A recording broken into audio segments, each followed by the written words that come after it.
नमस्कार दोस्तों, कैसी चल रही है आपकी जिंदगी। दोस्तों, रिटायरमेंट के बाद क्या सोचा है आपने? क्या आपको लगता है कि रिटायरमेंट के बाद भी अभी जो जिंदगी आपकी चल रही है सेम जिंदगी चलेगी? क्या सेम इनकम आपकी कंटिन्यू रहेगी रिटायरमेंट के बाद भी? होप सो नहीं रहेगी। बहुत सारे लोग यही कहेंगे कि भाई रिटायरमेंट के बाद तो इनकम सोर्स ही बंद हो जाता है। तो आज के इस वीडियो में आपको बहुत ही अच्छी चीज बताने वाला हूं जिससे आपका जो इनकम सोर्स है, आपकी जो सैलरी है वो कंटिन्यू रहने वाली है। वो भी 50,000 75,000 नहीं, 2 लाख रुपए। 2 लाख रुपए का इन्वेस्टमेंट प्लान आपको बताने वाला हूं। उसकी शुरुआत आपको आज से ही करनी पड़ेगी। नमस्कार दोस्तों, मेरा नाम है गिरधर और ऐसी नई नई चीजें हम लोग ये चैनल पे करते रहते हैं। तो जल्दी से लाइक कर दीजिए वीडियो को और साथ में चैनल पे नए हैं तो सब्सक्राइब कर दीजिए, क्योंकि ऐसे इन्वेस्टमेंट रिलेटेड जो वीडियोस है वो मैं ये चैनल पे लाता रहता हूं। तो चलिए शुरू करते हैं। सबसे पहले दोस्तों बात करते हैं कि हमको चाहिए 2 लाख रुपए की सैलरी, वो भी रिटायरमेंट के बाद में। तो दोस्तों आप ये ध्यान रखिए कि रिटायरमेंट के बाद में आपका पूरा इनकम सोर्स बंद है, तो आपको जो ये सैलरी मिलने वाली है वो आपके इन्वेस्टमेंट वैल्यू के ऊपर ही मिलने वाली है। तो दोस्तों हम यहां पे बात करते हैं कि 2 लाख रुपए अगर आपको सैलरी लेनी है रिटायरमेंट के बाद, तो आपके पास कितना कॉर्पस अमाउंट होना चाहिए जिससे कि आपका जो कॉर्पस अमाउंट है वो भी धीरे धीरे बढ़ता रहे और उसमें से कुछ हिस्सा सैलरी के रूप में भी आपको मिलता रहे। मेरा लास्ट वीडियो अगर आपने एसडब्ल्यूपी के ऊपर नहीं देखा है जरूर से देखिए। बहुत आसानी से और बहुत डिटेल में आपको बताया था मैंने कि एसडब्ल्यूपी क्या है और उसको कैसे चालू कर सकते हैं। ये वीडियो में स्पेसिफिक आपको मैं एक इनकम प्लान बता रहा हूं कि 2 लाख की सैलरी अगर आपको लेनी है तो आपको किस हिसाब से यहां पे इन्वेस्टमेंट आज के दिन से करना चाहिए। तो यहां पे पहले बात करते हैं कि पर मंथ अगर 2 लाख की सैलरी लेनी है, इसका मतलब है कि पूरे साल में आपको 24 लाख रुपए चाहिए। तो जैसे लास्ट वीडियो में मैंने आपको बताया था, लिंक आपको डिस्क्रिप्शन में दे दूंगा, तो वहां से आप उसको पूरा देख सकते हैं। बट ये वीडियो स्किप मत करिएगा, पूरा जरूर देखिएगा, इसके बाद में वो वीडियो देखिएगा।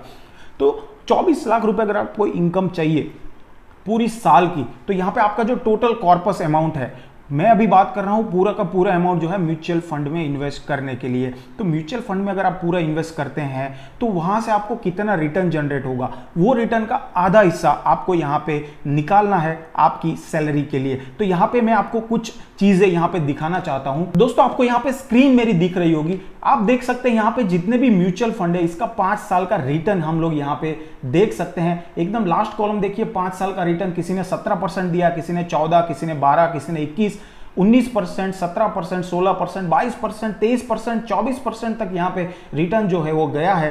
ये डिपेंड करता है कि आप कौन से म्यूचुअल फंड में इन्वेस्ट करते हैं। आइदर वो स्मॉल कैप है, उसमें रिस्क ज़्यादा है, नहीं है। दोस्तों मैं लास्ट वीडियो में भी आपको स्पेसिफिक बताया था कि जब स्मॉल कैप में आप इन्वेस्ट करते हो तो आप लॉन्ग टर्म के लिए इन्वेस्ट करिए, वहाँ पे रिटर्न बहुत ज़्यादा मिलता है लेकिन रिस्क भी उतना ज़्यादा रहता है। लेकिन अगर आप लंबे अंतराल के लिए इन्वेस्ट करते हो तो आपका जो रिस्क है कहीं ना कहीं मिटिगेट हो जाता है, कम हो जाता है। तो यहाँ पे हम लोग इसको रेफरेंस ले रहे हैं और इसको आपको जस्ट दिखाने के लिए कि यहाँ पे इन्वेस्टमेंट जो आप करते हो म्यूचुअल फंड में उसका रिटर्न आपको किस बेसिस पे और कितना परसेंट तक मिल सकता है। तो दोस्तों आपने यहाँ पे देखा कि 12% से लेके 24% तक का रिटर्न यहाँ पे 5 साल में सारे म्यूचुअल फंड ने दिया है। और हम लोग अपना जो एग्जाम्पल है उसमें सिर्फ 10% का रिटर्न कैलकुलेट करने वाला है कि 10% अगर मैं रिटर्न कैलकुलेट करता हूँ 20 साल के लिए, मैं ये सोच के चल रहा हूँ कि अभी आपकी एवरेज एज 30 से 32 साल है। तो अगर आप अर्ली एज पे इन्वेस्टमेंट चालू करते हैं, 25 साल पे चालू करते हैं, तो वेल एंड गुड, आपका कॉर्पस जल्दी से जमा हो जाएगा।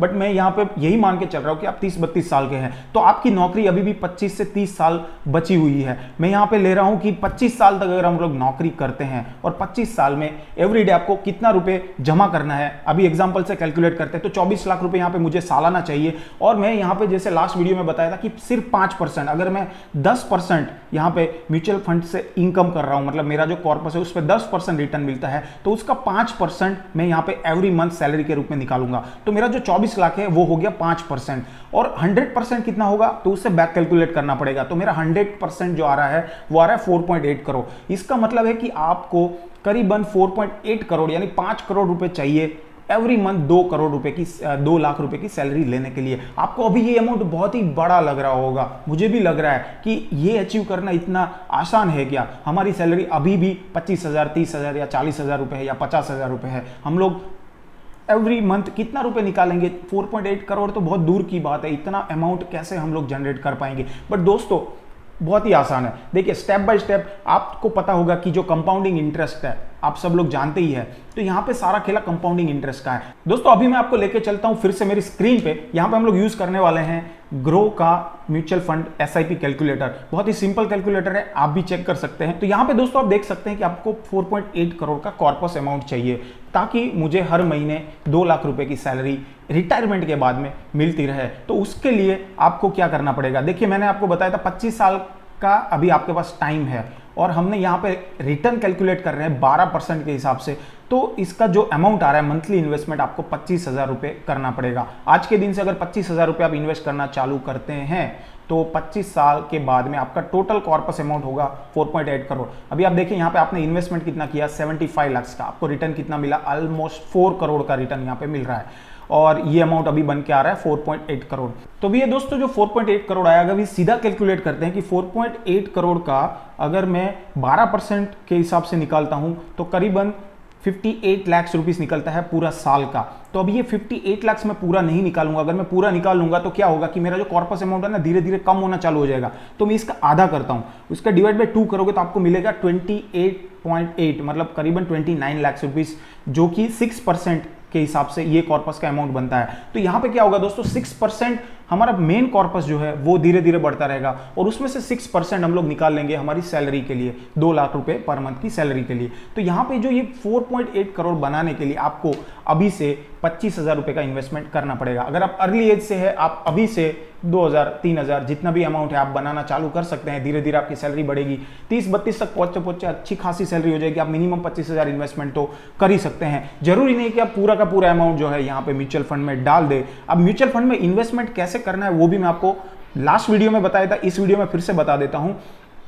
अगर आप दोस्तों लॉन्ग टर्म में लॉन्ग स्पैन के लिए इन्वेस्ट कर रहे हैं तो आपको याद रखना है, आपको अपना जो मैक्सिमम अमाउंट है वो स्मॉल कैप में रखना चाहिए। आपको मिनिमम 40% अपना अमाउंट है वो स्मॉल कैप में रखना चाहिए। अच्छे स्मॉल कैप फंड्स आप चुन सकते हैं। आपका 30% अमाउंट आप फ्लैक्सी कैप में रख सकते हैं या मिड कैप में रख सकते हैं और बाकी का 30% अमाउंट जो है वो लार्ज कैप में रख सकते हैं। तो ये जो 30-30-40 का फॉर्मूला है कहीं से मैंने कॉपी पेस्ट नहीं किया, बट ये मेरा एक्सपीरियंस के हिसाब से आपको बता रहा हूँ। मैं खुद जनरली फॉलो करता हूँ, आप भी फॉलो कर सकते हैं। इसके हिसाब से अगर आप जाएंगे तो आपको क्या होगा कि लंबे अंतराल के लिए आपका जो अमाउंट है ज़्यादा बढ़ता हुआ दिखेगा दूसरे लोगों से। आप कंपेयर भी कर सकते हैं। 3-4 साल बाद आप देखना कि जिसने ज़्यादा मिड कैप या जो लार्ज कैप में इन्वेस्ट किया है उससे ज़्यादा आपका रिटर्न जो है आपको बढ़ता हुआ दिखेगा बिकॉज ऑफ स्मॉल कैप। अब दोस्तों बात करते हैं कि मेरा ये कॉर्पस बन गया, 25 साल के बाद जब मैं रिटायरमेंट टाइम पे आ जाऊंगा तो इसको मैं निकालूंगा कैसे। दोस्तों यहाँ पे आपको याद रखना है कि आपका जो रिटायरमेंट पे जो फंड बनता है वो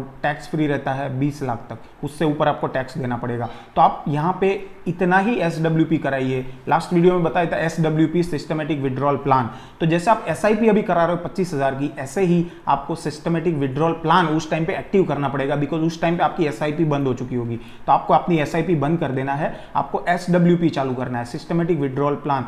ये 2 तरीके से होती है। अगर आपने डायरेक्ट म्यूचुअल फंड में इन्वेस्ट किया, कोई ऐप के थ्रू किया है तो उसमें ऑप्शन आता है SWP चालू कराइए, कौन से फंड से करनी है, कितना अमाउंट करना है। आपको 5 से 10 दिन में आपकी SIP SWP चालू हो जाएगी। बहुत ही आसान तरीका है। और अगर आपने रेगुलर प्लान कराया, किसी एजेंट के थ्रू कराया, तो आपको एक वहाँ पे एक सब आपको देना पड़ेगा एप्लीकेशन, वो एप्लीकेशन के थ्रू वो एक्टिव हो जाएगा। बट जनरली दोस्तों मैं प्रीफर करता हूँ कि आप रेगुलर प्लान मत लीजिए, आप डायरेक्ट प्लान ही लीजिए, क्योंकि उसमें आपको 1 से 2% का ज़्यादा मुनाफा मिलेगा। और लंबे अंतराल के लिए जब इन्वेस्ट करते हो तो अमाउंट बहुत बड़ा हो जाता है, 20-25 लाख रुपए तक चला जाता है। और यहाँ पे यही इनकम जो है वो आपके जो एजेंट होते हैं वो लोग बीच से चाव कर जाते हैं। तो दोस्तों SWP के बारे में और कुछ जानना है तो मेरा लास्ट वीडियो देख लीजिए, उसमें बहुत ही डिटेल में मैंने बताया है। ये वीडियो में मैं सिर्फ यही कवर किया कि आप कैसे अपना एक पर्सनल इन्वेस्टमेंट प्लान कर सकते हैं जिससे आप रिटायरमेंट तक या रिटायरमेंट के बाद भी अच्छा खासा कॉर्पस जमा करके एवरी मंथ जो है 2 लाख रुपए की सैलरी पा सकते हैं। दोस्तों इसके ऊपर आपको कुछ भी डाउट है, कुछ भी मिथ है, मुझे कमेंट बॉक्स में जरूर बताइए, जल्दी से आंसर करने की कोशिश करूंगा। ये वीडियो में बस इतना ही, मिलता हूं अगले वीडियो में कुछ नए नए टॉपिक के साथ। बस तब तक लाइक कर दीजिए वीडियो को और साथ में चैनल को सब्सक्राइब करना बिल्कुल ना भूले, क्योंकि ऐसे ही नए नए इन्वेस्टमेंट रिलेटेड वीडियोस आपको ये चैनल पे मिलते रहेंगे। मिलता हूं अगले वीडियो में कुछ नई खबरों के साथ, तब तक बाय बाय, जय हिंद एंड टेक केयर।